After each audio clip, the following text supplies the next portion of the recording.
Hey friend, in this video, I'm going to show you some really unique ways that you can make your drums more aggressive, less aggressive, or if your compression sounds good, but you want it to be more aggressive or less aggressive, I'm going to show you how to do that. It's really easy and it's really fun actually because you can get really creative with your drum tones, even like post you mixing it. So we'll dive in here in a second. If you are wondering who I am, my name's Lucas. I own this company called Produce Perform, where I help you guys mix better worship songs or mix the songs better, whatever, however you want to look at it.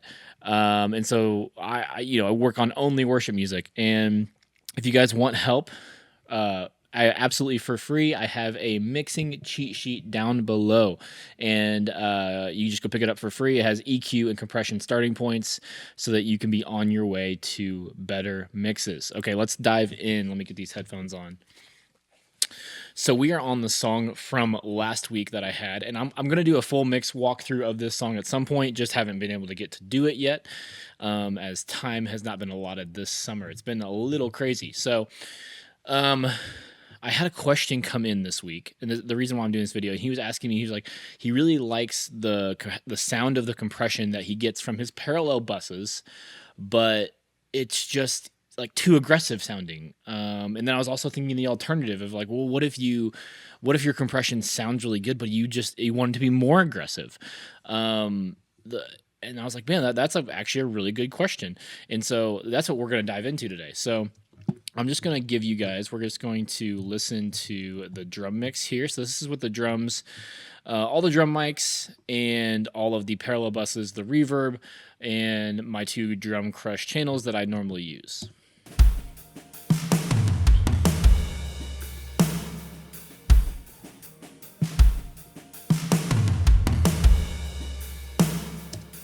Cool. So I'm working with that loop just so we can hear the toms and everything. So I always run two drum crush channels. And the reason I do that is because I have two different compressors on them. If you guys have been through my whole drum mixing a series walkthrough, if you guys have not, there's a whole series, 3 videos of getting a great drum mix for your worship song.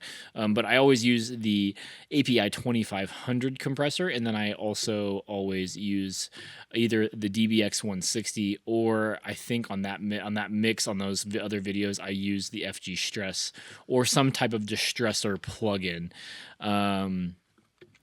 Because they both sound good. But I think on this mix, I'm using the DBX, and I just want to show you guys the difference. So the API 2500 is notoriously aggressive, and it just sounds awesome. Like it just sounds great. Like there's nothing that I wouldn't want to change about it. So let's give that a listen real quick.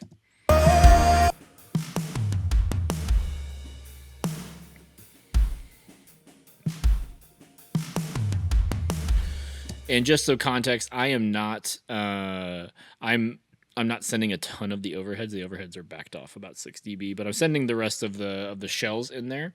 Sometimes I don't like to send the cymbals, but we are sending some. That was -10, yeah. So there's just a little bit in there because I think the cymbals actually did sound good on this song. So I actually felt good about including them. So that's the API 2500 aggressive. And then this one, we're using the DBX 160 from Waves. We'll give that a listen.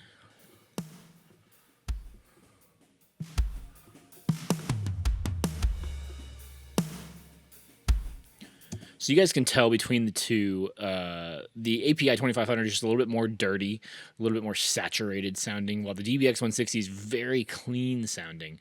It sounds good, you know what I mean? Like it sounds like you can kind of manipulate it to do what you want. So with the API 2500, there are 2 things that I would probably do if I wanted to make it sound less aggressive. So one thing you can do is you can put a reverb before the compressor, and so in this case I'm just using the Valhalla room. I will just like stick to this large room setting. Actually sounds so good, but you can go through these if you want, but I'm just stick with the large room. I would bring the decay to under a second somewhere, wherever it sounds good for the tempo in the song. I think I had it about 88, and then you would just play with the mix knob until it kind of lost its aggressiveness, but you don't want to take away the tone. And what this is going to do is it's almost going to emulate you having your own personal like drum room it's like you overdub the drums and you put them in a drum room. So let's just give this a listen real quick. I'm gonna start with it off. We're gonna start with a bypass, and then I'll throw it on so you guys can hear it.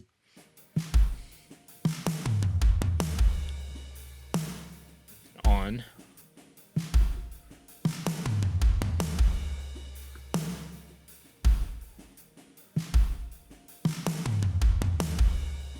Yeah, it's doing something with the floor tom there. I'll have to figure that out. But you guys kind of get the gist of it. Like it's going, it's kind of giving you, it's kind of taming it a little bit and kind of making it a little bit more distant from the drum kit compared to when I bypass it. It makes it kind of in your face and aggressive, but you still with the room first, it's almost pushing the signal back and then compressing it like you would with a pair of drum room mics, you know, in like a studio. So this is very cool. You guys can copy these settings if you guys want. Do whatever you guys want with that. Use a different reverb. Doesn't really matter. The other thing that I would do is on the back of the compressor, if I didn't want to use the reverb or it just didn't work. So like in that case, it didn't work. It made some of the shell, like the toms, sound weird. I did not like that. So we're going to reset these real quick. And so with this, with a transient designer, so you don't have to use Smack Attack, but any transient designer, I like to use Smack Attack, and then the other one I like to use, let's pull that up real quick.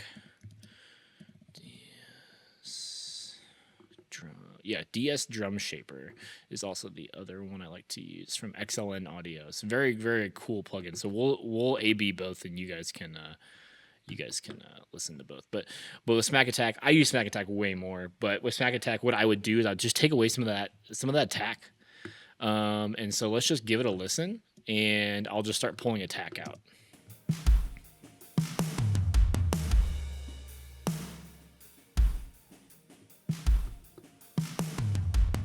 So definitely less aggressive, way less aggressive. So let's just bypass what we did, and we didn't do much. We just pulled out the attack by 10, and I didn't even switch the style. I usually stick with this one anyway. So.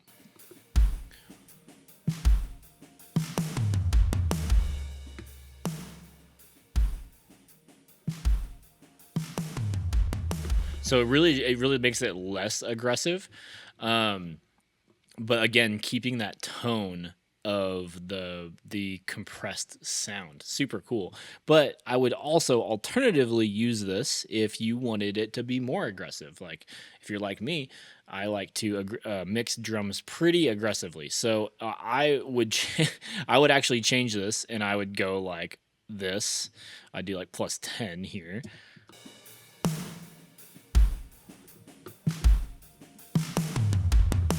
And so let's listen to that fill again with it off.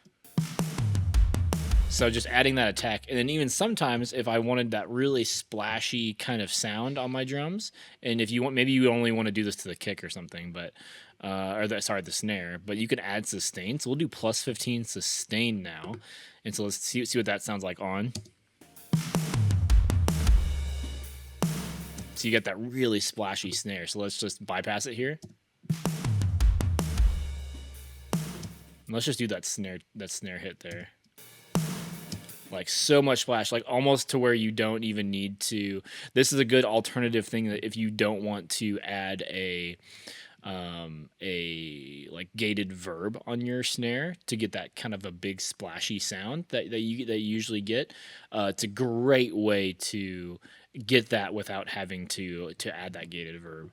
And so alternatively, you can also just turn off the compressor and just do some sort of drum shaper like parallel compression. So that's what we're going to do. We'll do it with DS Drum Shaper just to show it differently. We're going to leave it on bus mode. So with this, it's pretty cool. You get kick, snare, and bus mode. And then you can you get like 3 different type of modes here of like the sound. And so classic, you can see on the bottom it says slightly raw sound with more pronounced pumping effects. Natural is it's natural decay with minimal graininess, whatever that means. And then smooth is variation of natural with even smoother response. And so it just kind of depends. And so I'm going to leave it on classic because I kind of want that pumping effect almost. So let's give this a listen here. We just soloed with this. So there's nothing happening now. So this is just pulling in the signal from the sends on the drums. So let's add some attack.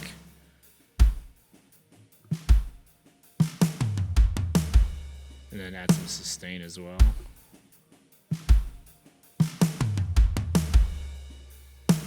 There we go. Let's switch it to natural.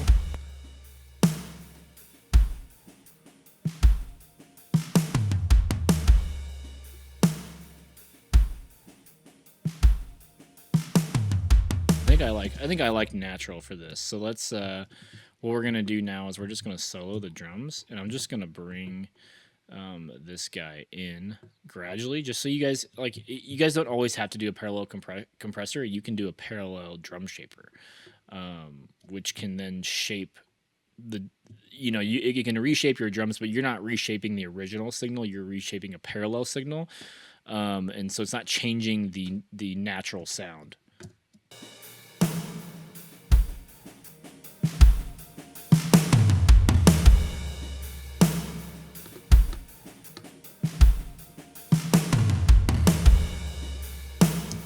I gotta figure out what's going on with it. Is it this time?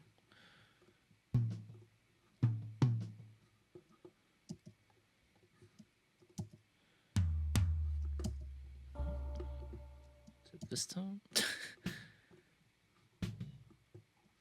I don't know where I'm getting that sound from. I'll have to figure that out. But yeah, so don't be afraid to do that. And so, but ideally what I would do is I would keep the parallel compression because I love the way it sounds. And then I would add smack attack and then bring it back. And it's the same for if you guys like the DBX 160 more. So we're just going to tweak with that one now. So let's give this another listen of how this sounds.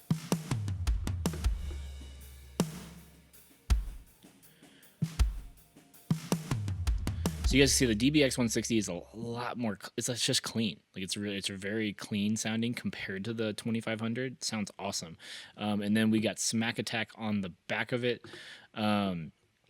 Let's put this back at 0. And so it's the same thing. If you really don't want your drums to be super aggressive, but see, I think with the DBX 160, it's giving you more sustain naturally. So I want to see if we add more attack, what that's going to do. So let's just gradually bring this in.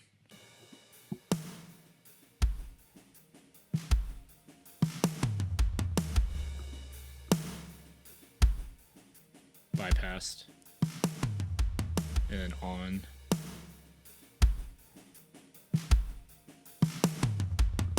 See, I like that. That's a good balance of parallel compression, where you're getting that splashiness from the DBX 160. And these are the settings that we have. DBX 160 doesn't have a lot of settings that you can change, which is great because it just sounds good, and then you're off to the races. And so with these little hacks, like now with the smack attack, like I almost feel like I don't even need this API 2500. So now let's just bring that out. We'll solo the drums here. Oh, wrong hotkey. There we go. And then I'm gonna bring in this Drum Crush 2, which has the DBX 160 and smack attack on, with the attack boosted to get some extra tone there.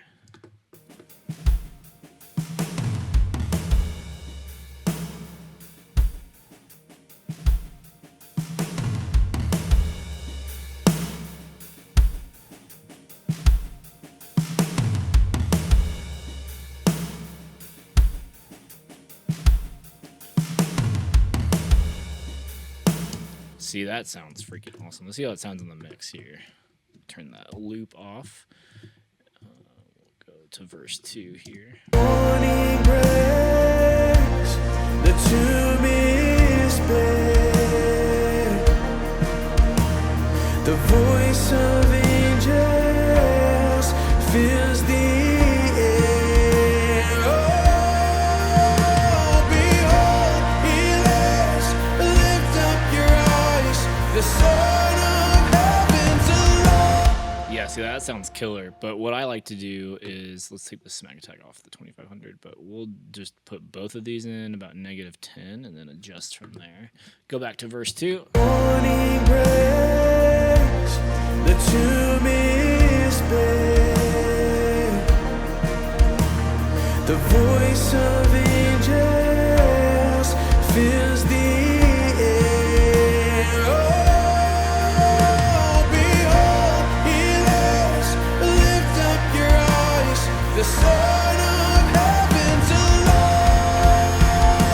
Worthy, worthy, King forever, and glory, glory, Lord my Savior. So sing it out, shout it out, oh let all praise arise. Jesus reigns, he is alive. So yeah, guys, it's so easy to kind of keep your drums from getting too aggressive or as aggressive as you want them to be with parallel compression and with transient designers and with reverb. You can literally do anything you want to. You can emulate a drum room. You can make them sound so aggressive that people are like, what the heck, why are those drums attacking me? Yeah, you can pretty much do anything with it. It's so cool. It's so much fun. And it's so cool that you can just like tweak this. So like you could create a fake drum room with the room mic and negate the compressor and then add a transient designer. Like you don't like there's no rules. You just do whatever you need to do to get the sound that you're looking for. And if that means experimenting, if that means changing the order of the plugins, maybe you want to take away the attack before it hits the compressor so the compressor reacts differently, or take away the sustain so that the compressor lifts later or earlier, the threshold releases.